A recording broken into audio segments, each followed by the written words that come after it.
जय हिंद दोस्तों, स्वागत है आपका हमारे YouTube चैनल पर। दोस्तों, विदेश में जाना चाहते हैं, चाहे आपका ट्रैवल वीज़ा हो, चाहे आपका स्टडी वीज़ा हो, स्पॉन्सर वीज़ा हो, किसी भी तरह का वीज़ा हो, चाहे आप Australia, Canada, New Zealand, UK, USA किसी भी कंट्री में जाना चाहते हैं, तो उनकी एक प्रॉपर चेकलिस्ट होती है जिसके अंदर आपको सारी की सारी चेकलिस्ट के अकॉर्डिंग उनको डॉक्यूमेंट प्रोवाइड करवाने पड़ते हैं एम्बेसी को।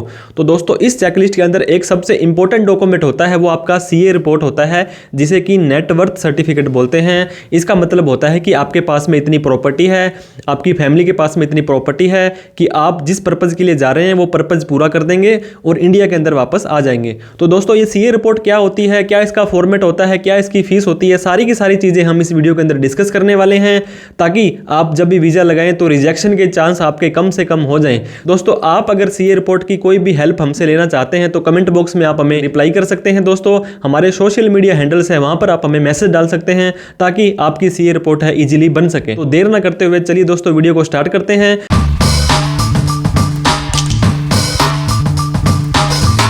तो दोस्तों, हम CA रिपोर्ट के बारे में डिस्कस करने वाले हैं, जो कि वीज़ा के लिए, एम्बेसी के लिए काफ़ी इंपॉर्टेंट डॉक्यूमेंट होता है।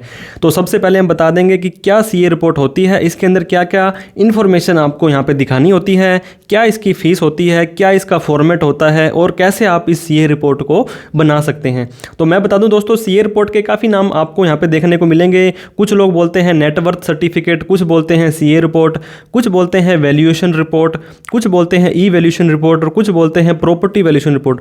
तो इनका ओवरऑल पर्पज एक ही होता है कि आपके पास में कितनी प्रॉपर्टी पड़ी है, क्या आप एक जेन्युइन पर्सन है, क्या आप घूमने जा रहे हैं या किसी पर्पज़ के लिए जा रहे हैं तो आप वापस आएंगे, इस पर्पज़ को फुलफिल करते हैं नहीं।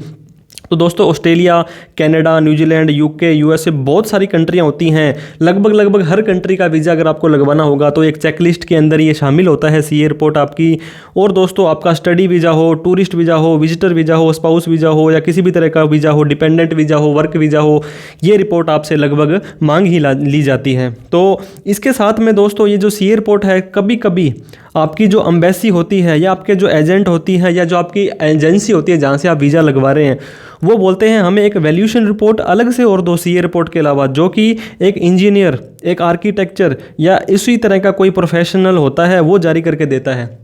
कहने का मतलब दोस्तों, CA अपनी रिपोर्ट में जो वैल्यू डालेगा उस वैल्यू को CA खुद नहीं डालेगा, वो किसी अदर पर्सन से निकलवा के डालेगा जो कि उस फील्ड का एक्सपर्ट होगा, टेक्निकली उसमें एक्सपर्ट होगा। जैसे BTech होल्डर वगैरह दोस्तों इंजीनियर होते हैं, तो वो क्या होते हैं, उनको एक स्पेशल डिग्री ली होती है, उनको प्रॉपर एक टेक्निकल रिपोर्ट बना के देते हैं कि ऐसे ऐसे करके 7, 8, 10 पेजेस की होती है। तो कई बार ये अलग से वैल्यूएशन रिपोर्ट मांग ली जाती है और कई बार ओनली CA रिपोर्ट से भी काम चल जाता है। तो ये डिपेंड करता है आपके एजेंट के ऊपर, आपकी एम्बेसी के ऊपर, आपकी रिक्वायरमेंट के ऊपर।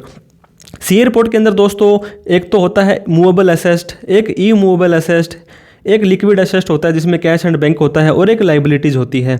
इन चारों को हम अलग अलग बता देते हैं। सबसे पहले ई मूवेबल एसेट दोस्तों, ऐसी एसेट जो हिलती नहीं है, एक ही जगह पर फिक्स रहती है। अगर आपकी कोई ज़मीन है, खेती की ज़मीन है, एग्रीकल्चर लैंड है, कोई दुकान है, कोई मकान है, कोई प्लॉट है, कोई फैक्ट्री है, मतलब किसी भी तरह का ऐसा कोई प्रॉपर्टी है दोस्तों आपकी, तो वो आपकी ई मूवेबल एसेट होती है। इसके बाद में मूवेबल एसेट, ऐसी एसेट जो एक जगह से दूसरी जगह पर हिल सकती है, चेंज हो सकती है। जैसे कि सबसे ज़्यादा तो व्हीकल होता है। व्हीकल के अंदर दोस्तों, अगर आपके पास कोई कार है, आपके पास कोई बाइक है, इसके अलावा कोई भी और प्रॉपर्टी है आपके नाम से, तो वो सारी की सारी यहाँ पे आ जाएगी। जैसे कि आपके पास ट्रक है, कोई बस है, किसी भी तरह का कोई व्हीकल है, वो सारा आ जाएगा। इसके लिए आपको व्हीकल की RC उनको देनी पड़ेगी, रजिस्ट्रेशन सर्टिफिकेट। गोल्ड के अंदर गोल्ड एंड ज्वेलरी बहुत बार क्या होते हैं, सेल्फ डिक्लेरेशन पर भी डाल देते हैं वो CA साहब। कई बार आपको क्या है, एक सर्टिफिकेट लेना पड़ता है किसी सुनारे के पास में। आप गोल्ड स्मिथ के पास लेके जाओगे तो वो उसको तोल करके, मोल करके बता देगा कि आपके पास 50 ग्राम का सोना है, ये रेट के हिसाब से इतने रुपए का होता है।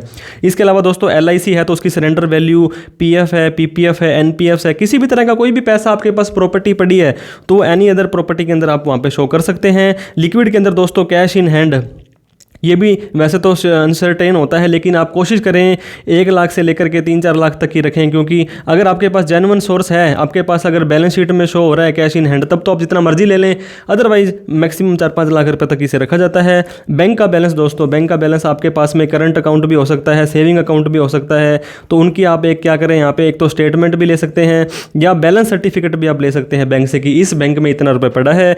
FD वगैरह आपके पास है तो FD का भी मैच्योरिटी डेट कितनी है वो नहीं आएगा आएगा इसमें? इसमें तो ये आएगा कि आपको आज की तारीख में इतने रुपए की एफडी आपने इन्वेस्ट कर रखी है, तो ये चीज़ भी आप यहाँ पे ले सकते हैं। कितनी फीस एक सीए रिपोर्ट की जो है चार्ज की जाती है दोस्तों, ये डिपेंड करता है आपके एरिया में। आप अगर मेट्रो सिटी में रहते हैं दोस्तों, जयपुर, मुंबई, दिल्ली में रहते हैं, एक छोटे से शहर में रहते हैं, उसका फ़र्क पड़ जाता है।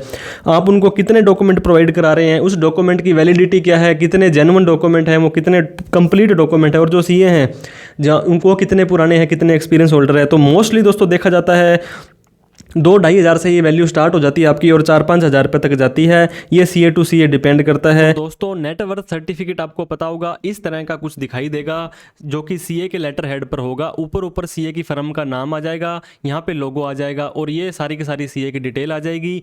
यहाँ पे वो लिख करके देंगे नेटवर्थ सर्टिफिकेट।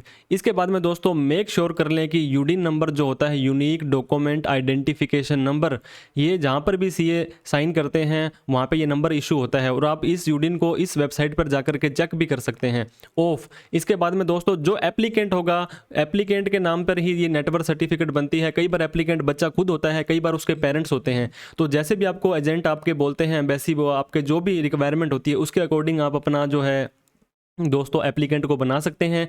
फिर सीए का लोगो किसने बनाई वो सारी की सारी डिटेल आ जाएगी। उसके बाद में दोस्तों अपनी मेन नेटवर्क सर्टिफिकेट जारी होती है, यहाँ पर वो रेफरेंस नंबर वगैरह अपना डाल सकते हैं।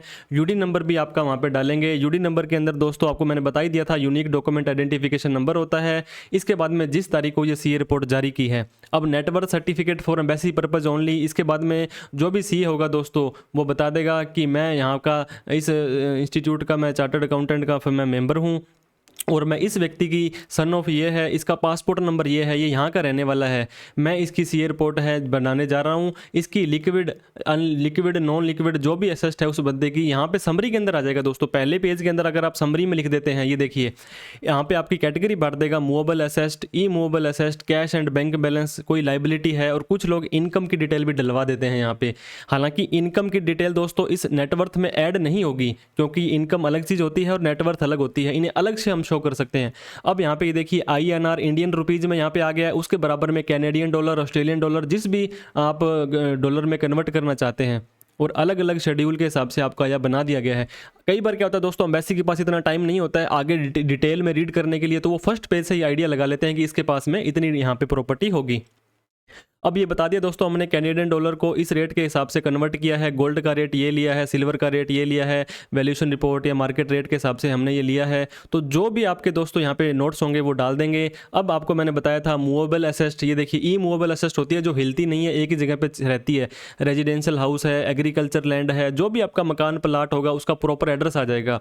अगर वैल्यूअर ने इसकी वैल्यू निकाली है तो यहाँ पे लिख देंगे एज पर वैल्यूएशन रिपोर्ट, इस वैल्यूअर ने इस तारीख को हमें रिपोर्ट दी थी। यहाँ पे ओनर का नाम आ जाएगा, ओनर खुद है तो एप्लीकेंट आ जाएगा, नहीं तो उसके फादर मदर या जो भी है वो आ जाएगा। इतने इंडियन रुपीज में है और इतनी कैनेडियन डॉलर में है। तो ईमोल प्रॉपर्टी के अंदर दोस्तों जितनी भी डिटेल्स है, 1 हो 10 हो, सारी की सारी आ जाएगी। अब बात करते हैं दोस्तों मूवेबल एसेस्ट, ऐसी एसेस्ट जो घूम सकती है, हिलजुल सकती है, एक जगह से दूसरी जगह पर जा सकती है। तो गोल्ड ज्वेलरी यहाँ पे दोस्तों उन्होंने सेल्फ डिक्लेयर किया, और वैल्यू और गोल्ड जो ज्वेलरी का जो सेलर होता है दोस्तों, सुनारा बोल सकते हैं, गोल्ड समित, उसका यहाँ पे कई बारी सर्टिफिकेट भी ये दे देते हैं। तो ये खुद की और फैमिली की है। इसके बाद में आपके पास कोई कार है, मोटरसाइकिल है, स्कूटी है, कोई भी तरह की प्रॉपर्टी है, वो सारी की सारी यहाँ पे आ जाएगी। ये देखिए फिर से ये कार आ गई है। फिर इसके बाद में म्यूचुअल फंड में इन्होंने कोई पैसा लगा रखा था, इनको NPS के अंदर होल्डिंग थी, वो सारी की सारी आ जाएगी मूवेबल एसेस्ट में। फिर तीसरी हेडिंग हमारी दोस्तों आती है कैश, बैंक और FDR वगैरह में। तो बैंक बैलेंस हमारा ये आ गया, बैंक बैलेंस ये आ गया, कैश इन हैंड ये आ गया, कोई FD वगैरह है तो उसकी डिटेल भी आपकी यहाँ पे आ जाएगी, ये सारी की सारी आ जाएगी। अगर कोई लाइबिलिटी है तो डाल सकते हैं आप, आपका home loan, personal loan, car loan वगैरह, अदरवाइज कोई ज़रूरत नहीं है। इसके बाद में एनुअल इनकम की डिटेल कुछ लोग डलवाते हैं, तो जिस व्यक्ति का नाम है, कौन से साल की ITR है, ये यहाँ पे नाम आ गया, एक्नॉलेजमेंट नंबर वगैरह आ गया, ग्रॉस टोटल है या नेट इनकम है, वो सारी की सारी यहाँ पे डल जाएगी। इसके बाद में फिर से ABC-D, तो ये आपकी नेटवर्थ इतनी की इतनी बन गई है। तो इस तरह से लास्ट में फिर से वो अपनी डिटेल डाल देंगे, फर्म का नाम वगैरह डाल देंगे, और यहाँ पे डाल देंगे कि हमने कैसे कैसे इसको रिपोर्ट को बनाया है। प्लेस आ जाएगी, डेट आ जाएगी, यूडीन आ जाएगा, यहाँ पे एप्लीकेंट खुद साइन कर देंगे, यहाँ पे सीए आपका साइन कर देंगे। तो इस तरह से आपकी ये नेटवर्क सर्टिफिकेट बनाई जाती है। तो इस तरह से दोस्तों अगर आप भी अपनी सीए रिपोर्ट बनवाना चाहते हैं तो हमें आप कमेंट कर सकते हैं। इस कमेंट बॉक्स में हमने एक लिंक दे रखा है दोस्तों, वहाँ पर आप अपनी इन्फॉर्मेशन भी दे सकते हैं। वीडियो अच्छी लगी हो तो लाइक करें, हमें सब्सक्राइब नहीं किया तो प्लीज़ सब्सक्राइब जरूर कर लें। इस वीडियो को उन सभी लोगों में शेयर करें जो सीए रिपोर्ट से रिलेटेड काफ़ी सारे डाउट रखते थे कि क्या होती है, कैसे बनती है, कौन बनाता है, और आपका कोई डाउट स्पेसिफिकली हो, कोई क्वेश्चन हो, कोई क्वेरी हो, तो आप हमें कमेंट भी कर सकते हैं। वीडियो देखने के लिए दोस्तों आपका बहुत बहुत धन्यवाद। Thank you so much. जय हिंद, जय भारत।